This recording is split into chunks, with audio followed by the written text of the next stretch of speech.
പാഠം 853 നാട്ടുനടപ്പുകളുടെ കഥ.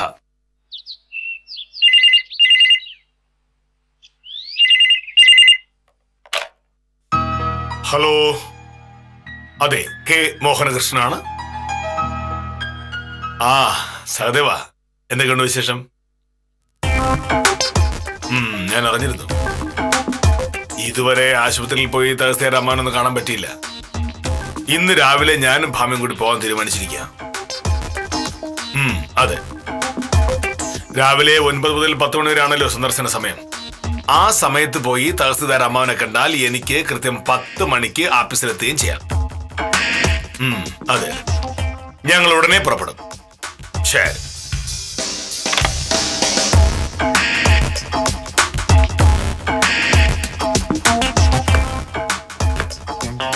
ഭാമേ, മണി 7:45. 9 മണി മുതൽ 10 മണി വരെയാണ് ആശുപത്രിയിലെ സന്ദർശകർക്കുള്ള സമയം. നീ വേഗം തയ്യാറായി വരുന്നോ ഇല്ലയോ? അടുക്കളയിലെ ജോലി തീർക്കാതെ എങ്ങനെ മോഹനട ഞാൻ തയ്യാറാവുക? അത് മാത്രമല്ല, ഇങ്ങനെ ധൃതി പിടിക്കേണ്ട കാര്യമൊന്നുമില്ലല്ലോ. 8:45 ഇവിടുന്ന് ഇറങ്ങി ഒരു ഓട്ടോറിക്ഷ പിടിച്ചിട്ടുണ്ടെങ്കിൽ 9 മണിയാകുമ്പോഴേക്കും നമുക്ക് ആശുപത്രിയിലെത്താം. ഓട്ടോറിക്ഷ ഞാൻ പിടിച്ച തന്നെ. ഇവിടെ നിന്ന് ആശുപത്രിയിലേക്ക് ആകെ ഉള്ളത് വെറും 3.5 കിലോമീറ്റർ. അത്രയും ദൂരം നടന്നു പോകാൻ ഒരു പാടുമില്ല. 3.5 കിലോമീറ്റർ എന്ന് പറയുന്നത് ചെറിയ ദൂരാണോ മോനട്ടാ? അത്ര ദൂരം നമുക്ക് എന്നെ ഒന്നും കൊണ്ടില്ല. എന്ത് നടന്നാല് ഭാമേ, ദൈവം നമുക്ക് കാലുകൾ തന്നിരിക്കുന്നത് നടന്നു പോകാനാണ്. അല്ലാതെ തൊട്ടപ്പുറത്തുള്ള കടവരെ ഒന്ന് പോകാൻ വേണ്ടിയും ഓട്ടോറിക്ഷയും സ്കൂട്ടറിനെയൊക്കെ ആശ്രയിച്ചാൽ ഒടുവിൽ വ്യായാമമില്ലാതെ നമ്മളൊക്കെ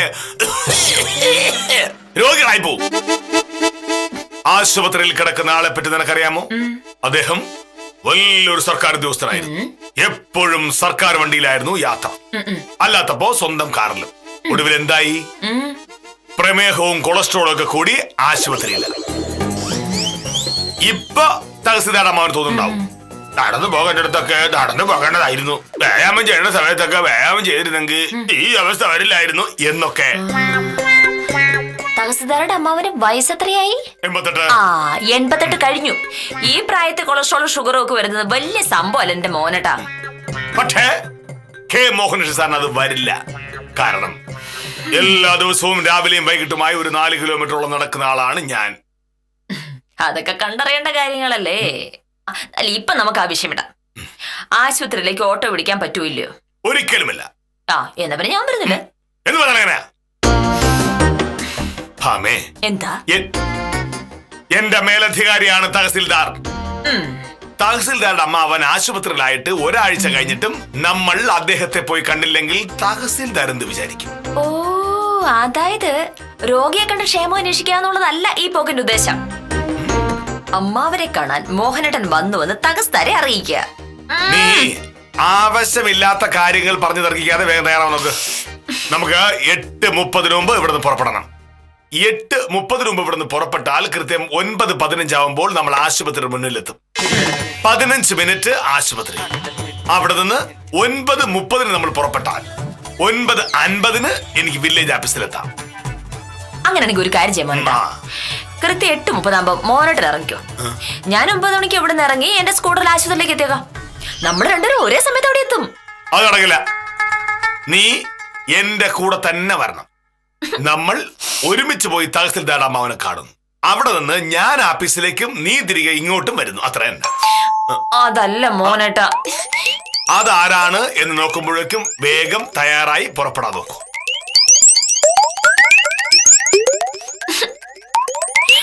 3.5 കിലോമീറ്റർ അങ്ങോട്ട് നടക്കാം. പക്ഷെ തിരിച്ചു വരുമ്പോ ഞാൻ ഓട്ടം വിളിക്കൂലോ.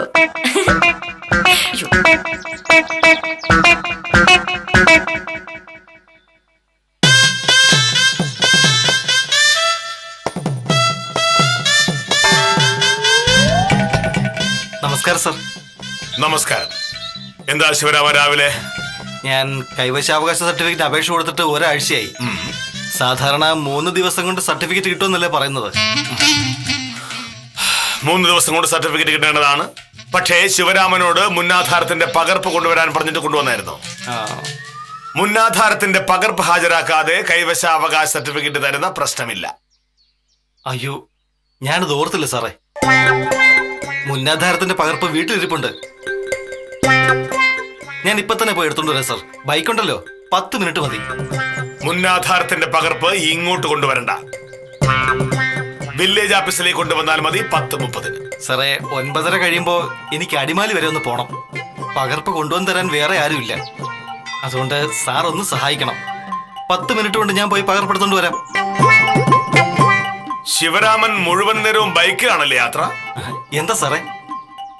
എപ്പോഴും ഇങ്ങനെ ബൈക്കിൽ യാത്ര ചെയ്താൽ ശരീരത്തിന് ആവശ്യമായ വ്യായാമം കിട്ടില്ല. അപ്പോൾ പ്രമേഹവും കൊളസ്ട്രോളും ഒക്കെ വന്നിരിക്കും.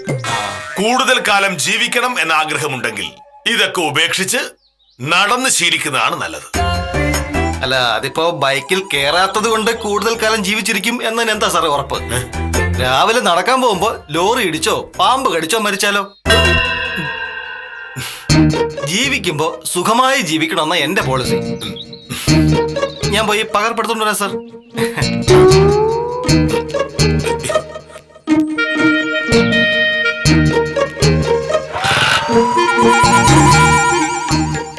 ആരായിരുന്നു മോനട്ടാ?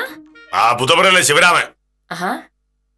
എപ്പോഴും ഇങ്ങനെ ബൈക്കിൽ കയറി നടന്നാൽ പ്രമേഹവും കൊളസ്ട്രോളും ഒക്കെ കൂടുമെന്ന് ഞാൻ പറഞ്ഞപ്പോൾ അയാൾ പറയുക, എപ്പോഴും നടക്കുന്ന അപകടമാ, ലോറി ഇടിച്ചോ പാമ്പ് കടിച്ചോ മരിച്ചാലോ എന്ന്. അഹങ്കാരി. മോഹനേട്ടന്റെ അഭിപ്രായം പറഞ്ഞു കഴിഞ്ഞാൽ പിന്നെ എല്ലാവരും അതനുസരിച്ചോളണം. ആരെങ്കിലും അതിനെ എതിർത്തിട്ടുണ്ടെങ്കിൽ അഹങ്കാരി, ധിക്കാരി, തെമ്മാടി തുടങ്ങിയ വിശേഷണങ്ങളെല്ലാം പിന്നാലെ വരും. അങ്ങനെയല്ലേ? പറയുമ്പോ നടപ്പുകൊണ്ടുണ്ടാകുന്ന ആരോഗ്യമാണ് പ്രധാനം. പക്ഷെ സത്യം എന്താ? ഇവിടുന്ന് ആശുപത്രി വരെ ഓട്ടോ പിടിച്ചു പോയിട്ടുണ്ടെങ്കിൽ രൂപ 60 ചെലവാകുന്നത്. അത് ലാഭിക്കാനാണ് ഈ ആരോഗ്യശാസ്ത്രം മുഴുവൻ വിളവന്നത്. നീ ആവശ്യമില്ലാതെ വർത്താനം പറഞ്ഞ സമയം കളാതെ വേഗം പോകാൻ തയ്യാറാവ്. മണി ഇതാ 8 ആകാൻ പോകുന്നു. 8:30 ആകുമ്പോഴേക്ക് ഇവിടുന്ന് ഇറങ്ങിയ പോരെ. ആ കാര്യം ഞാൻ ഏറ്റു. ആശുപത്രിയിലെ രോഗിയെ കാണാൻ പോകുമ്പോ പാലിക്കേണ്ട ചില മര്യാദകളൊക്കെ ഉണ്ട്. അത് ഞാനായിട്ട് ഓർമ്മിക്കണോ? എന്താ മര്യാദ? എന്തൊക്കെ വാങ്ങിക്കൊണ്ട് പോണ്ടേ? വേലാഞ്ചേട്ടനെ കട കയറിട്ടുണ്ടെങ്കിൽ നല്ല ഓറഞ്ചോ മാങ്ങയൊക്കെ കിട്ടും. ഒന്നുമില്ലാതെ കൈയും വീശി ആശുപത്രിയിലേക്ക് കയറിപ്പോന്ന് എങ്ങനെയാ? കൊള്ളാം. പ്രമേഹം കൂടി ആശുപത്രിയിൽ കിടക്കുന്ന ഒരാൾക്ക് ഓറഞ്ചും മാങ്ങയും. നീ എന്തിനാ ആശുപത്രി പോകുന്നത്? തഹസിൽദാരമ്മാവനെ കാണാനാണോ കൊല്ലാനാണോ? പക്ഷെ മോഹനേട്ടന്റെ മേലധികാരിയുടെ അമ്മാവനല്ലേ അവിടെ കിടക്കുന്നത്. എന്തായാലും വാങ്ങാതെ കയറി ചെല്ലുന്നത് എങ്ങനെയാ? അമ്മാവന് കഴിക്കാൻ വയ്യെങ്കിൽ അത് വേറെ ആരെങ്കിലും കഴിച്ചോളൂ. അങ്ങനെ വേറെ ആളുകൾക്ക് കഴിക്കാൻ വേണ്ടി ഓറഞ്ച് മാങ്ങയൊക്കെ മേടിച്ചു കൊടുക്കാൻ എന്റെ കയ്യിൽ പൈസ ഇല്ല. അമ്മേ, നമ്മൾ ആശുപത്രി പോകുന്നതിനാ അസുഖമായി കിടക്കുന്ന രോഗിയോട് വിവരങ്ങൾ അന്വേഷിക്കാനും വേഗം സുഖമാകട്ടെ എന്ന് ആശ്വസിപ്പിക്കാനുമാണ്. അല്ലാതെ അയാൾക്ക് വയറ് നിറച്ച് വല്ലതും വാങ്ങി കൊടുക്കാനല്ല. ഞാൻ പറയാനുള്ളത് പറഞ്ഞു. ഇനിയല്ല മോനേട്ടന്റെ ഇഷ്ടം. എന്തായാലും തഹസിൽദാരുടെ അമ്മാവനെ കാണാൻ വില്ലേജ് ഓഫീസർ ആശുപത്രിയിൽ ചെന്നപ്പോ കൈയും വീശി ചെന്നു എന്ന് ആളുകളൊക്കെ പറയും. ആളുകൾ പറയാൻ പോകുന്ന അങ്ങനെയല്ല. ഓ, ആ മോഹനേട്ട സാറെ സമ്മതിക്കണം. ഇത്രയൊക്കെ തിരക്കുണ്ടായിട്ട് മോഹനേട്ട സാർ ആശുപത്രിയിൽ പോയി തഹസിൽദാര അമ്മാവനെ കണ്ടല്ലോ. അതാണ് മോഹനേട്ട സാറിന്റെ ബഹുമാനവും മനുഷ്യത്വവും എന്ന് പറയും.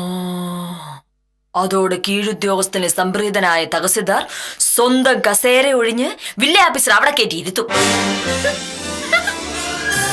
ഈ പോക്കിന്റെ പിന്നിൽ മൊത്തം സോപ്പാണെന്ന് ആർക്കും അറിഞ്ഞുകൂടാത്തത്. ഫോൺ അടിക്കുന്നുണ്ട്, ആരാ നോക്കട്ടെ. ഞാൻ നോക്കിക്കോളാം. നിന്റെ ഉദ്ദേശം എന്താ? ഇന്ന് വൈകുന്നേരം വരെ ഇത് ഇങ്ങനെ തേച്ച് പിടിച്ചു നിൽക്കാനാണ് പരിപാടി. മണി 8:02.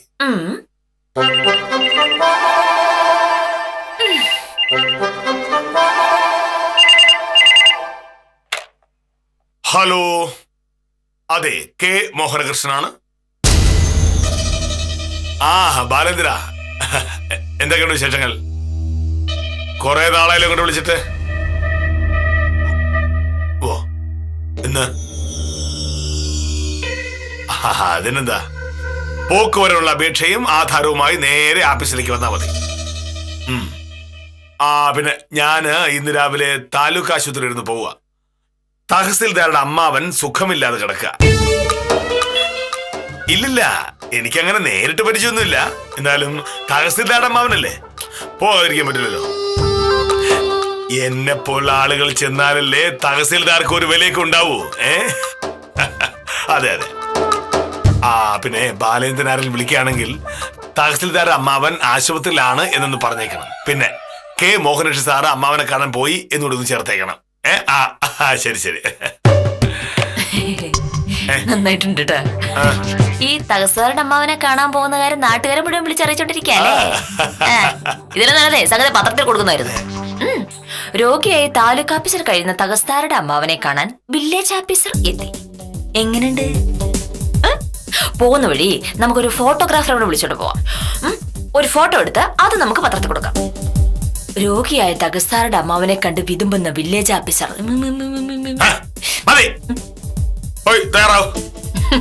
ഞാൻ ഡ്രസ് മാറാൻ പോവാ. ഓ മാറാം. അതെ, ഞാൻ നേരത്തെ പറഞ്ഞ കാര്യം മറക്കണ്ട. എന്തായാലും ആശുപത്രി വരെ പോവാം. എന്തായാലും വാങ്ങിക്കൊണ്ട് പോകുന്നതാണ് നല്ലത്.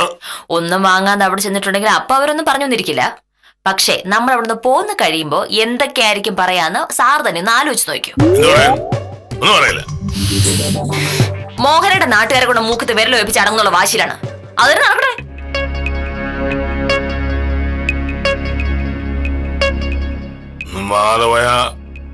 ആളുകൾ ഇത് പറയാനാ?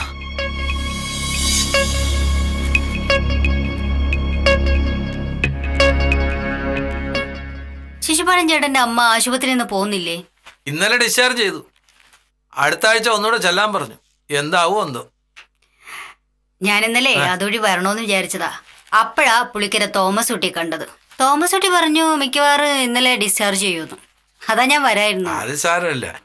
ഈ തോമസ് കുട്ടി അറുത്തയ്ക്ക് ഉപ്പ് തയ്ക്കാത്തവനാണെന്ന് ഇന്നലെ എനിക്ക് മനസ്സിലായത്. അവൻ ഇന്നലെ ആശുപത്രിയിലെ കൈമിശിയാണെന്ന് കയറി വന്ന്. ഏതായാലും ഒരു രോഗിയെ കാണാൻ വരികയല്ലേ, എന്തെങ്കിലും ഒരു സാധനം വാങ്ങിക്കൊണ്ട് വന്നാലേ അവൻ എന്താ കുഴപ്പം? പിന്നെ പ്രൊഫസറെ, ദേ അവന്റെ അമ്മായി അച്ഛൻ ആശുപത്രി കിടന്നപ്പോഴേ ഞാൻ കാണാൻ പോയി. 1 കിലോ ഏത്തപ്പഴം, 1 കിലോ മുന്തിരി, 2 ആപ്പിള്. അവൻ ഓർക്കണ്ടേ? സത്യം പറഞ്ഞ ഈ അറുത്ത കൈക്ക് ഉപ്പ് തേക്കാത്തവന്മാരെ ആശുപത്രിയുടെ പരിസരത്ത് അടുപ്പിക്കരുത്, ദരിദ്രവാസികൾ.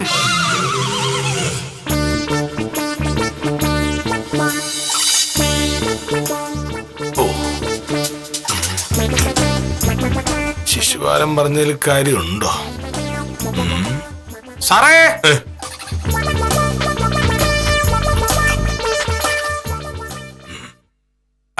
നമസ്കാരമുണ്ട് സാറേ. നമസ്കാരം. സുഖം തന്നെയാണ് സാറിന്? എനിക്ക് സുഖമാണ്. പക്ഷേ തഹസിൽദാരുടെ അമ്മാവന് സുഖമില്ല. താലൂക്ക് ആശുപത്രിയിൽ അഡ്മിറ്റ് ചെയ്തിരിക്കും. ഓ, അത് ഞാൻ അറിഞ്ഞു സാറേ. മെനിയാതെ ഞാൻ അവിടെ പോയി കാണാൻ ചെയ്തു. എന്താ സാറേ? എങ്ങനെ തഹസിൽദാരുടെ അമ്മാവനെ പരിചയം? ഓ, അത് കൊള്ളാം. 5 കൊല്ലം മുമ്പാണ് പുള്ളിക്കാരൻ ഇവിടെ വന്ന് താമസമാക്കിയതേ. ഒറ്റത്തടിയായിട്ട് ജീവിക്കുകയാണല്ലോ കക്ഷി. ഒരു ദിവസം പുള്ളിക്കാരന്റെ വീട്ടിലെ പൈപ്പ് നന്നാക്കാൻ ഒരു പ്ലംബറെ വേണമെന്ന് താലൂക്ക് ഓഫീസിലെ ജനാർദ്ദന സാറിനെ വിളിച്ച് പറഞ്ഞതുകൊണ്ട് ഞാൻ പ്ലംബർ തോമസ് കുട്ടിയെ കൊണ്ട് അവിടെ ചെന്ന്. അന്ന് തുടങ്ങിയ പരിചയമാണ് ഞാൻ ഈ തഹസിൽദാരുടെ അമ്മാവനും കൂടെ. എന്താവശ്യം ഉണ്ടെങ്കിലും എന്നെ വിളിക്കൂ. പിന്നെ എല്ലാ ദിവസവും വൈകിട്ട് 2 എണ്ണം അടിക്കുന്ന ശീലമുണ്ട് പുള്ളിക്കാരന്. ഞാനല്ലേ സാധനം വാങ്ങിച്ചോണ്ട് വീട്ടിൽ കൊടുക്കണത്. ഓഹോ, 88 വയസ്സ് കഴിഞ്ഞ ആ മനുഷ്യന് മദ്യം വാങ്ങിക്കൊടുത്ത് അദ്ദേഹത്തിന്റെ ആരോഗ്യനില നശിപ്പിച്ചത് ഉത്തമനായിരുന്നല്ലേ? സാറേ, മദ്യപിച്ച ആരോഗ്യമൊക്കെ പോകുന്നുള്ളത് മനസ്സിലാക്കാനുള്ള വിവരവും വിദ്യാഭ്യാസവും ഒക്കെ ഉള്ള ആളാണല്ലോ സാറേ അയാള്. ഞാൻ ഇപ്പൊ വാങ്ങിച്ചു കൊടുത്തില്ലെങ്കിൽ വേറെ ആരെങ്കിലും വാങ്ങിച്ചോണ്ട് കൊടുക്കും. ഞാൻ വാങ്ങിച്ചു കൊടുത്തൊരു 50 രൂപ കമ്മീഷൻ കിട്ടും. അത്രേ ഉള്ളൂ. സാറേ, പിന്നെ ആ രാധാകൃഷ്ണന്റെ സ്ഥലം അളക്കാൻ ഈ ആഴ്ച ചെല്ലാന്ന് സാർ നേരത്തെ പറഞ്ഞിരുന്നു. എന്നാണ് സാറിന് സമയവും സൗകര്യവും ഉണ്ടാവും എന്ന് അവൻ ചോദിച്ചു. ഇന്നെന്തായാലും പറ്റില്ല. ഞാനും ഭാമയും കൂടി തഹസിൽദാരുടെ അമ്മാവനെ കാണാൻ ആശുപത്രിയിലേക്ക് പോകാൻ പോവുകയാണ്. രാവിലെ ആശുപത്രിയിൽ പോയി അദ്ദേഹത്തെ കണ്ടതിന് ശേഷമാണ് എനിക്ക് ഓഫീസിലേക്ക്. അങ്ങനെയാണെന്നുണ്ടെങ്കിൽ സാറ് നാളെ ആയാലോ? നാളത്തെ കാര്യം ഇന്ന് വൈകിട്ട് പറയാം. ഓ ശരി. ഉത്തമൻ തഹസിൽദാരുടെ അമ്മാവനെ കാണാൻ പോയപ്പോ എന്തെങ്കിലും വാങ്ങിക്കൊണ്ട് പോയായിരുന്നോ? അയ്യോ, ആശുപത്രിയിൽ അതൊന്നും സമ്മതിക്കൂല സാറേ. ഞാനേ ബ്രാൻഡി വാങ്ങിച്ചോണ്ട് അതിനകത്ത് കയറി ചെല്ലുന്ന ആരെങ്കിലും കണ്ടു കഴിഞ്ഞാൽ പ്രശ്നമാകൂലേ? ബ്രാൻഡ് വാങ്ങുന്ന കാര്യമല്ലേ പറഞ്ഞ? വേറെ എന്തെങ്കിലും കഴിക്കാനാ വാങ്ങിക്കൊണ്ടുപോയോ? അല്ല, അങ്ങനെയൊന്നും കഴിക്കാനുള്ള അവസ്ഥയിലല്ലല്ലോ സാറേ പുള്ളിക്കാരൻ. ട്യൂബ് വഴിയാണ് ഭക്ഷണം കൊടുക്കുന്നത്. പക്ഷേ ഭാമ പറയുന്നത് ആശുപത്രിയിൽ കിടക്കുന്ന ഒരാളെ കാണാൻ ചെല്ലുമ്പോ എന്തെങ്കിലും വാങ്ങിക്കൊണ്ട് പോണോന്നാ. കഴിഞ്ഞ ദിവസം വില്ലേജ് ഓഫീസിൽ വെച്ച് ശിശുപാൽ ഇങ്ങനെ തന്നെ പറഞ്ഞു. ഈ എന്തെങ്കിലും വാങ്ങിച്ചോണ്ട് പോകുന്നത് നല്ലത് തന്നെ സാറേ. ഇപ്പൊ സാറ് പോയി കഴിഞ്ഞിട്ട് വേറെ ആരെങ്കിലും ചെല്ലുമ്പോ അവര് പറയുമല്ലോ, village officer K Mohaneri sir കൊണ്ടുവന്ന apple, village officer K Mohaneri sir കൊണ്ടുവന്ന orange, village officer K Mohaneri sir കൊണ്ടുവന്ന റംബൂട്ടാൻ എന്നൊക്കെ പറയുമല്ലോ എല്ലാവരുടെ അടുത്തും. അങ്ങനെയാണെങ്കിൽ ഒരര കിലോ ഓറഞ്ച് അങ്ങ് വാങ്ങിയല്ലോ. അപ്പൊ 1/2 കിലോ. അയ്യോ എന്റെ സാറേ, ഈ 1/2 കിലോ എന്ന് പറയുന്നത് 3 കാണൂ. എന്തായാലും വാങ്ങിയല്ലേ, ഒരു 1 കിലോ തികച്ചങ്ങ് വാങ്ങണം സാറേ, ഇല്ലെങ്കിൽ നാണക്കേടാവും. ആ തോപ്പിക്കോ. ഓ ശരി. രാധാകൃഷ്ണൻ അവസ്ഥ നടക്കുന്ന കാര്യം വൈകിട്ട് തീരുമാനിക്കാം. ശരി ശരി. 1/2 കിലോ ഓറഞ്ച് കഷ്ടം തന്നെ. പിശുക്കെന്ന് പറഞ്ഞാൽ ഇങ്ങനെയുണ്ടാ പിശുക്ക്? വില്ലേജ് ഓഫീസ് ഒരു സർക്കാർ ഓഫീസാണ്. ഒരു സർക്കാർ ഓഫീസിന്റെ പ്രവൃത്തി സമയം രാവിലെ 10 മണി മുതൽ വൈകിട്ട് 5 മണി വരെയാണ്. ഒരു രോഗിയെ കാണാൻ പോകുമ്പോൾ നമ്മൾ പാലിക്കേണ്ട ചില മര്യാദകളുണ്ട്. മാന്യമായ വസ്ത്രം ധരിച്ച് വേണം പോകാൻ. ഹലോ സാറേ, ഞാന് സ്വയംപ്രഭ. എന്താ സ്വയംപ്രഭേ? സാർ, രാവിലെ അനിയന്റെ കോളേജ് വരെ പോണമായിരുന്നു. ഞാൻ 10:30 വന്നാ മതിയോ? വില്ലേജ് ഓഫീസ് ഒരു സർക്കാർ ഓഫീസാണ്. ഒരു സർക്കാർ ഓഫീസിന്റെ പ്രവൃത്തി സമയം രാവിലെ 10 മണി മുതൽ വൈകിട്ട് 5 മണി വരെയാണ്. അപ്പോൾ പിന്നെ 10:30 വന്നാൽ എങ്ങനെ ശരിയാവും? അല്ല, അത്യാവശ്യം ആയോണ്ടാ സാർ. അതുപോലെയുള്ള അത്യാവശ്യങ്ങൾ എനിക്കുമുണ്ട്. ഉദാഹരണത്തിന്, ഇന്ന് രാവിലെ ഞാൻ തഹസിൽദാരുടെ അമ്മാവനെ കാണാൻ താലൂക്ക് ആശുപത്രിയിലേക്ക് പോവുകയാണ്. എനിക്ക് വേണമെങ്കിൽ 10 മണിക്ക് പോയിട്ട് 11 മണിക്ക് വരാം. പക്ഷേ ഞാൻ എന്താ ചെയ്യാൻ പോകുന്നത്? 9 മണിക്ക് ആശുപത്രിയിൽ പോയി രോഗിയെ കണ്ട് 10 മണിക്ക് മുമ്പ് ആഫീസിലെത്താൻ തീരുമാനിച്ചു. സ്വയംപ്രഭ, അതിനെയാണ് ജോലിയോടുള്ള ആത്മാർത്ഥത എന്ന് പറയുന്നത്. എനിക്ക് പോകേണ്ടത് ആശുപത്രിയിലേക്കല്ലല്ലോ സാർ, കോളേജിലേക്കല്ലേ. കോളേജ് തുറക്കും മുമ്പേ ചെന്നിട്ട് കാര്യമില്ലല്ലോ. അതൊന്നും എനിക്കറിയണ്ട. കൃത്യം 10 മണിക്ക് സ്വയംപ്രഭ ആഫീസിലുണ്ടാവണം.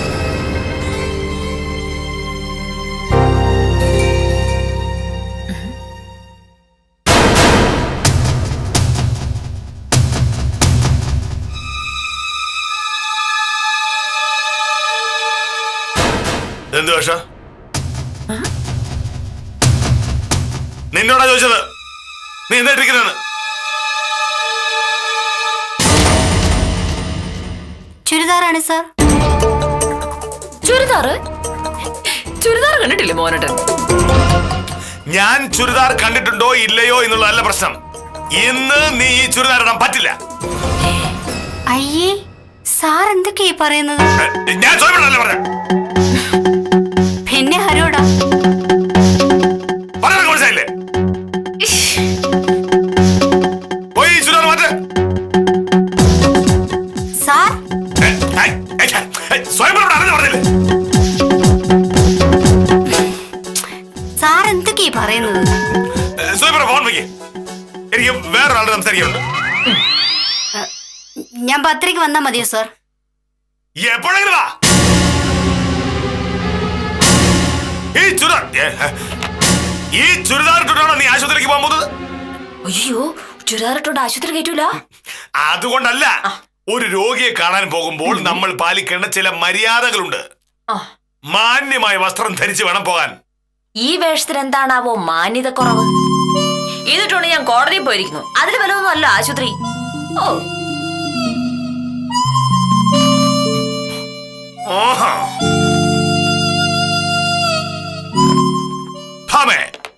നമ്മൾ പോകുന്നത് രോഗിയെ കാണാനാണ്. അതുകൊണ്ടെന്താ? ആശുപത്രി എന്ന് പറയുന്നത് കല്യാണ മണ്ഡപമോ ഉത്സവപ്പറമ്പോ അല്ല. ആളുകൾ വളരെയധികം പ്രയാസം അനുഭവിക്കുന്ന ഒരു സ്ഥലമാണ്. അവിടെ ഇങ്ങനെ കണ്ണു മഞ്ഞളിക്കുന്ന ചുരിദാറുണ്ട് കയറി ചെല്ലുന്നത് എന്ത് മര്യാദയാ? മോഹനേട്ടൻ എന്തൊക്കെയാ പറഞ്ഞുകൊണ്ടിരിക്കുന്നത്? ഞാൻ പറഞ്ഞതിൽ എന്താണ് നിനക്ക് മനസ്സിലാകാത്തത്? നമ്മൾ പോകുന്ന സ്ഥലത്തിന്റെ സ്വഭാവത്തിനനുസരിച്ച് വേണം നമ്മൾ വസ്ത്രം ധരിക്കാൻ. നീ ഇപ്പൊ ഇട്ടിരിക്കുന്ന ഈ ചുരിദാർ കല്യാണത്തിന് പോകുമ്പോൾ ഇടാൻ വേണ്ടിയിട്ടുള്ള. പക്ഷെ നമ്മൾ പോകുന്നത് എങ്ങോട്ടാ? രോഗിയായി ആശുപത്രിയിൽ കിടക്കുന്ന ഒരാളെ കാണാൻ.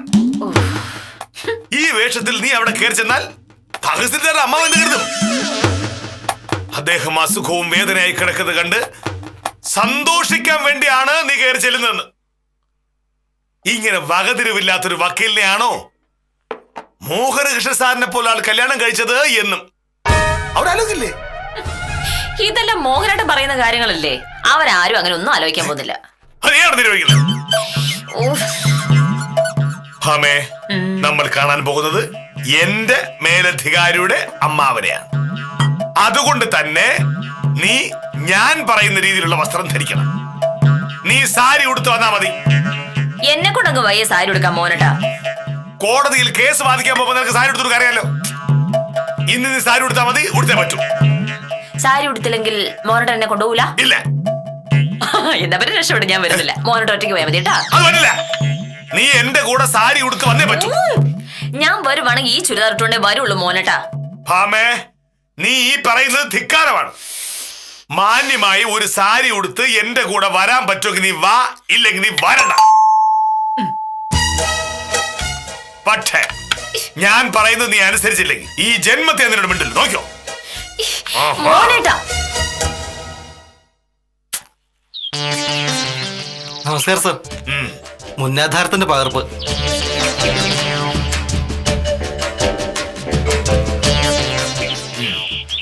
ശിവരാമൻ ആരെങ്കിലും കാണാൻ ആശുപത്രിയിൽ പോയിട്ടുണ്ടോ? ഉണ്ട് സർ. ആരെ കാണാൻ? ഡോക്ടറെ കാണാൻ. അതല്ല ചോദിച്ചത്, ഏതെങ്കിലും രോഗിയെ കാണാനായി ആശുപത്രിയിൽ പോയിട്ടുണ്ടോ എന്ന്. ഉണ്ട് സർ. കൂടെ ശിവരാമന്റെ ഭാര്യ ഉണ്ടായിട്ടുണ്ടോ? ഉവ്വ്. ഭാര്യ എന്ത് വസ്ത്രം ധരിച്ചാണ് വന്നത്? അല്ല, അതിപ്പോ അങ്ങനെ ചോദിച്ചാ എനിക്ക് ഓർമ്മയില്ല സാറേ. അവൾ ഓരോ നേരത്ത് ഓരോ ഡ്രസ്സാ. ചിലപ്പോ ചുരിദാറ്, ചിലപ്പോ ജീൻസും ടീഷർട്ടും, അങ്ങനെ ഏതെങ്കിലും ഡ്രസ്സ്. ജീൻസും ടീഷർട്ടും ഇട്ട് ആശുപത്രിയിൽ പോയി ഒരു രോഗിയെ കാണാനോ? അതിനെന്താ സാറേ? ആ രോഗി ശിവരാമന്റെ ഭാര്യയെ പറ്റി എന്താവും കരുതിയിട്ടുണ്ടാവുക? എന്റെ ഭാര്യയെ പറ്റി അവരെന്ത് കരുതാനാ? അങ്ങനെ എന്റെ ഭാര്യയെ പറ്റി ആവശ്യമില്ലാത്തത് കരുതുന്നവന്റെ കാരണക്കുറ്റി ഞാൻ അടിച്ചു പൊളിക്കും. അതല്ല ഞാൻ പറഞ്ഞത്. ഒരു രോഗിയെ കാണാൻ ആശുപത്രിയിലേക്ക് പോകുമ്പോൾ നമ്മൾ പാലിക്കേണ്ട ചില മര്യാദകളൊക്കെ ഉണ്ട്. അത് ശിവരാമൻ കേട്ടിട്ടുണ്ടോ? ഇല്ല സർ. മാന്യമായും ലളിതമായും വസ്ത്രം ധരിക്കണം. നമ്മുടെ പണക്കൊഴുപ്പ് കാണിക്കാനുള്ള സ്ഥലമല്ല ആശുപത്രി. മനസ്സിലായോ? അപ്പൊ ഞാൻ പൊയ്ക്കോട്ടെ സാറേ. കൈവശാവകാശ സർട്ടിഫിക്കറ്റ് എന്ന് കിട്ടും സർ? നാളെ രാവിലെ ഓഫീസിലേക്ക് വന്നാൽ മതി. അല്ല, ഈ വേഷത്തിൽ വരുന്നതുകൊണ്ട് കുഴപ്പമുണ്ടോ സാറേ? അല്ല, ആശുപത്രിയിൽ പോകാൻ പ്രത്യേക വേഷം ഉള്ളതുപോലെ വില്ലേജ് ഓഫീസ് വരാൻ അങ്ങനെ വല്ലതും ഉണ്ടോന്ന് അറിയാൻ വേണ്ടി ചോദിച്ചതാ.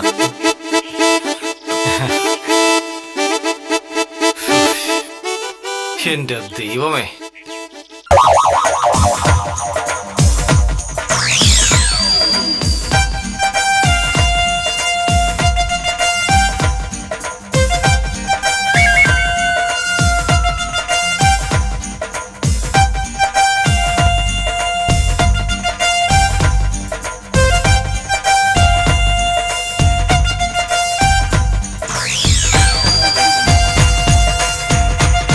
നോക്കണേ, ഇനിയിപ്പൊ ഞാൻ സാരി എടുക്കാത്തോണ്ട് സാറിന് മാനക്കേടുണ്ടാവണ്ട. ഇങ്ങനെ ആയിരിക്കണം സ്ത്രീകൾ എപ്പോഴും. ഈ വേഷത്തിൽ നീ അവിടെ കയറി ചെല്ലുമ്പോൾ കണ്ടു നിൽക്കുന്നവർ എന്താവും പറയുന്നറിയാമോ? ആ പെൺകുട്ടി കണ്ടോ, എന്തൊരു അടക്കവും ഒതുക്കവും. അങ്ങനെ ആയിരിക്കണം എപ്പോഴും. മറ്റുള്ളവരുടെ സൗകര്യത്തിന്റെ വേഷം കണ്ട എനിക്ക് താല്പര്യം ഉണ്ടായിട്ടൊന്നും അല്ല. പിന്നെ മോഹനേട്ടന്റെ ഒരു ആഗ്രഹമല്ലേ, അതങ്ങ് നിറവേറിക്കോട്ടെ എന്ന് വിചാരിച്ചു. ഇന്ന് മോഹനേട്ടൻ പറഞ്ഞത് ഞാൻ കേട്ടു. മേലിൽ എവിടെയെങ്കിലും പോകാൻ ഇറങ്ങുമ്പോ ആ ചുരിദാർ വേണം, ഈ സാരി വേണം എന്നൊക്കെ പറഞ്ഞുകൊണ്ട് വന്നിട്ടുണ്ടെങ്കിൽ എന്റെ സ്വഭാവം നോക്കൂ. നീ അവിടെ ചെന്ന് കഴിഞ്ഞും ഇങ്ങനെ സംസാരിക്കാനാണോ പരിപാടി? എങ്ങനെ? നിന്റെ ശബ്ദത്തിലുള്ള ഈ ധിക്കാരം ഇതുപോലെ അവിടെ ചെല്ലുമ്പോഴും കാണുമോ എന്നാണ് ചോദിച്ചത്. എന്റെ ശബ്ദത്തിൽ എന്ത് ധിക്കാരം? ഒരു ധിക്കാരം ഇല്ലായിരുന്നു. അത് നീ പറഞ്ഞല്ലോ. ഇപ്പോ ഇവിടെ വെച്ച് നീ എന്നോട് സംസാരിച്ചതുപോലെ അവിടെ വെച്ച് സംസാരിച്ചാൽ നീ വിവരമറിയും. അവിടെയുള്ളവരോട് ഞാൻ സംസാരിക്കുമ്പോൾ ഒരക്ഷരം മിണ്ടാതെ അടുത്ത് നിന്നോളണം. ആരെങ്കിലും നിന്നോട് എന്തെങ്കിലും ചോദിക്കുകയാണെങ്കിൽ മാത്രം മറുപടി പറഞ്ഞാൽ മതി. രോഗിയായി കിടക്കാൻ തകസാരുടെ അമ്മാവനോട് വല്ലതും ചോദിക്കാൻ പറയുകയും ചെയ്യാമോ? ആ എന്താ നീ ചോദിക്കാൻ പോകുന്നത്? ഇപ്പൊ തന്നെ പറയുക കേട്ടെ. സാധാരണ ഒരു ആശുപത്രി രോഗിയെ കാണാൻ ചെല്ലുമ്പോൾ നമ്മൾ എന്താ ചോദിക്കാറുള്ളത്? ഇപ്പോഴെങ്ങനെയുണ്ട്, സുഖം തോന്നുന്നുണ്ടോ എന്ന്. സുഖം തോന്നുകയാണെന്നുണ്ടെങ്കിൽ പിന്നെ ആശുപത്രി പോയി കിടക്കേണ്ട കാര്യമില്ലല്ലോ. ആ ചോദ്യം തെറ്റാണ്. പകരം ഇങ്ങനെ ചോദിച്ചോളൂ, അസുഖം കുറവുണ്ടോ? അത് ഞാൻ ചോദിക്കോ മോനോട്ടൻ ചോദിക്കോ? ഞാൻ ചോദിച്ചോളാം. ഓ നീ എന്റെ കൂടെ നിന്നാ മതി. എന്നാ പിന്നെ ഒരു കാര്യം ചെയ്യണേ മോനോട്ടാ, അവിടെ ചെല്ലുമ്പോ തന്നെ മോഹനോട്ട് എല്ലാവരുടെ അടുത്തൊന്ന് പറഞ്ഞേക്കണേ ഞാൻ ഊമയാണെന്ന്. അല്ല അപ്പൊ പിന്നെ ആരും ഒന്നും ചോദിക്കൂല, എനിക്കൊന്നും പറയുകയും വേണ്ടല്ലോ. എന്റെ ഷർട്ട് നീ ഇതുവരെ തേക്കാത്ത എന്താ? മണിതാ 8:20. ഓ അയ്യോ, ഷർട്ട് ഇതാ ഞാൻ തേച്ച് വെച്ചിരിക്കുന്നു, എടുത്തിട്ടുണ്ട് വാ.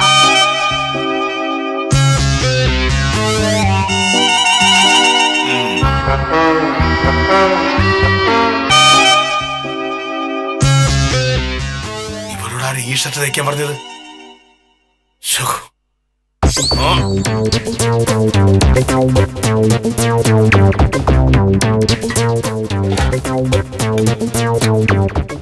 ഭാമേ, ഇതെന്താ?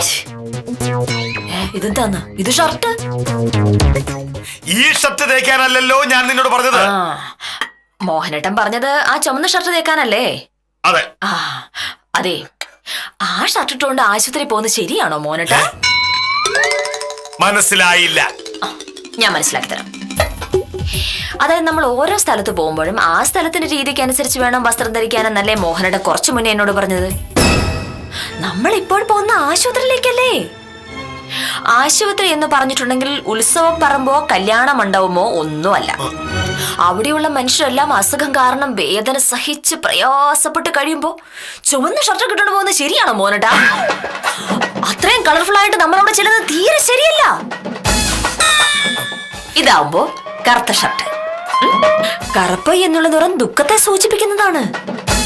തഹസിൽദാരുടെ അമ്മാവൻ അസുഖമായിട്ട് കിടക്കുമ്പോ മോഹനേട്ടന് ഭയങ്കര ദുഃഖമാണ് എന്ന് കാണിക്കാൻ ഈ ഷർട്ട് ബേസ്റ്റാ മോനേട്ടാ. ഇത് ഇട്ടോണ്ട് അങ്ങ് ചെന്നാ മതി. പിന്നെ മോഹനേട്ടൻ ഒന്നും സംസാരിച്ചില്ലെങ്കിൽ അവിടെയുള്ള ആളുകൾക്കെല്ലാം മോഹനേട്ടന്റെ മനസ്സിലിടിപ്പ് എന്താന്ന് മനസ്സിലാവും. കറുപ്പ് നിറം ആളുകൾ ഉപയോഗിക്കുന്നത് ആശുപത്രിയിലല്ല, മരണ വീട്ടില.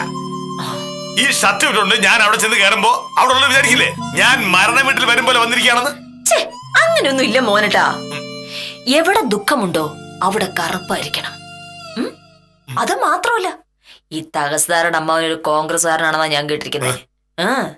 അങ്ങനെയാകുമ്പോ മോഹനേട്ടൻ ഈ ചുമന്ന ഷർട്ട് ഇട്ടുകൊണ്ട് ചെല്ലുമ്പോ കോൺഗ്രസ്സുകാരനായ അമ്മാവന്റെ മനപ്രയാസം കൂടി രോഗം പിന്നെയും വർദ്ധിച്ചാലോ?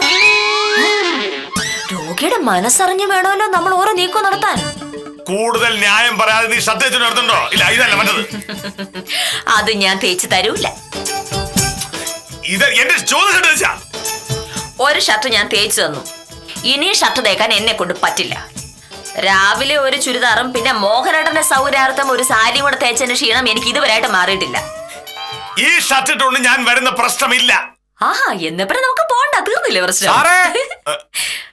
ഉത്തം വീണ്ടും വന്നിട്ടുണ്ടല്ലോ, എന്താണാവോ കാര്യം? എനിക്കറിയില്ല. പോയി നോക്കിയല്ലേ അറിയാൻ പറ്റുള്ളൂ. ഞാൻ പോയി നോക്കിക്കോളാം. നീ പോയി എന്റെ ചുവന്ന ഷർട്ട് തേക്ക്. ഞാൻ ഒരു ഷർട്ട് തേച്ച് തന്നിട്ടുണ്ട്, അതിട്ടുകൊണ്ട് പോകാൻ പറ്റുന്നില്ലെങ്കിൽ മോഹനയുടെ തന്നെ ഷർട്ട് തേച്ചിട്ട് അങ്ങ് പോയാൽ മതി. അല്ല പിന്നെ. നമസ്കാരം ഡോക്കിലെ. സാറെവിടെ? സാറിപ്പോ വരും. അതിനു മുന്നേ എനിക്ക് ഉത്തമനോട് ഒരു കാര്യം ചോദിക്കാനുണ്ട്. എന്താ? ആശുപത്രിയിൽ ഒരു രോഗിയെ കാണാൻ പോകുമ്പോ നമ്മൾ എന്ത് കളറുള്ള വസ്ത്രമാണ് ധരിക്കേണ്ടത്? അത് കൊള്ളാം, അങ്ങനെ കൊണ്ടാക്കിയില്ലേ? ഉണ്ടെന്നാണല്ലോ മോനേട്ടൻ പറയണത്. ചുരിദാർ ഇടാൻ പാടില്ല, സാരി എടുക്കണമെന്ന് മോനേട്ടൻ പറഞ്ഞു. ഞാനതനുസരിച്ചു. ആശുപത്രി ചെന്നിട്ടുണ്ടെങ്കിൽ മിണ്ടാൻ പാടില്ല എന്ന് രണ്ടാമത് പറഞ്ഞു, അതും ഞാൻ സമ്മതിച്ചു. പക്ഷെ ഞാൻ തിരിച്ചൊരു കാര്യം പറഞ്ഞിട്ട് മോനോട് അനുസരിക്കുന്നില്ലല്ലോ. ഞാൻ ഒരു ഷർട്ട് എടുത്തിട്ട് ഇവളുടെ കയ്യിൽ തേക്കാൻ കൊടുത്താണ്. അത് തേക്കാതെ അവൾ ഈ ഷർട്ടും തേച്ചോണ്ട് വന്നിരിക്കുന്നു. ഇതിട്ട് കൊണ്ട് ഞാൻ എങ്ങനെ തഹസിൽദാരമ്മാവനെ കാണാൻ പോവും? ഞാൻ ഈ തേച്ച ഷർട്ട് ഇടാൻ മനസ്സുണ്ടെങ്കിൽ മോനോടൻ ഇട്ടാ മതി, ഇല്ലെങ്കിൽ സ്വന്തമായി തേച്ച ഷർട്ട് ഇട്ടുണ്ടെങ്കിൽ പോയാൽ മതി. അതിൽ ആർക്കും. അങ്ങനെ ഞാൻ തനിയെ ഷർട്ട് തേക്കാനാണെങ്കിൽ ഞാൻ പിന്നെ എന്താണ് നിന്നെ കല്യാണം കഴിച്ചത്? അപ്പൊ തുണി അലക്കാനും തേക്കാനുമായിട്ടായിരുന്നോ കല്യാണം? അങ്ങനെയാണെങ്കിൽ എന്നെ കാട്ടുന്നത് അലക്കാരിയാ ഗോമതി ചേച്ചിയായിരുന്നു. നീ എന്റെ ചുവന്ന ഷർട്ട് തേക്കുന്നുണ്ടോ ഇല്ലയോ? ഇല്ല. പ്ലീസ് പ്ലീസ് പ്ലീസ് പ്ലീസ് സാറേ, ഒറ്റ മിനിറ്റ് ഒന്ന് ക്ഷമിക്കാന്നുണ്ടെങ്കിൽ ഞാൻ വന്ന കാര്യം പറഞ്ഞിട്ട് അങ്ങ് പോവാം. ഉത്തരങ്ങനെ പോയാലെങ്ങനെ? എന്ത്? ഇതിനൊരു തീരുമാനം ഉണ്ടാക്കിയിട്ട് പോയാൽ മതി. നിങ്ങൾ തമ്മിലുള്ള പ്രശ്നത്തിന് തീരുമാനം ഉണ്ടാക്കുന്നതിനേക്കാൾ എത്രയോ നല്ലതാണ് കഴുത്തിൽ കല്ലും കെട്ടി കടലിൽ ചാടണത്. സാറേ, ഞാൻ വന്നതൊരു വിശേഷം പറയാനാണ്. തഹസീൽദാരുടെ അമ്മാവൻ ഒരു 10 മിനിറ്റിന് മുമ്പ് മരിച്ചുപോയി. ആശുപത്രിയിലെ കമ്പൗണ്ടർ രായപ്പനാണ് എന്നെ ഫോണിൽ വിളിച്ച് പറഞ്ഞത്. ബോഡി കുറച്ച് കഴിയുമ്പോ വീട്ടിലോട്ട് കൊണ്ടുവരും. 1 കിലോ ഓറഞ്ച് വാങ്ങുന്ന കാര്യത്തിൽ സാറിന്റെ പിസിക്ക് കണ്ടപ്പോഴേ എനിക്ക് മനസ്സിലായി ആ ഓറഞ്ച് തിന്നാനുള്ള യോഗ തഹസീൽദാരുടെ അമ്മാവന് കിട്ടൂലെന്ന്. ശരി സാറേ, അപ്പൊ ഞാൻ ചെല്ലട്ടെ. പഞ്ചായത്ത് മെമ്പർ ഗോപാലൻ കുട്ടിച്ചേട്ടനെ കാണേണ്ട ഒരു അത്യാവശ്യ കാര്യം ഉണ്ടായിരുന്നു. ഇനി പോണെങ്കിൽ മരണ വീട്ടിൽ പോയാൽ മതിയേ. നിന്റെ തർക്കം കേട്ടപ്പോഴേ ഞാൻ വിചാരിച്ചതാ ഇങ്ങനെയൊക്കെ വരും.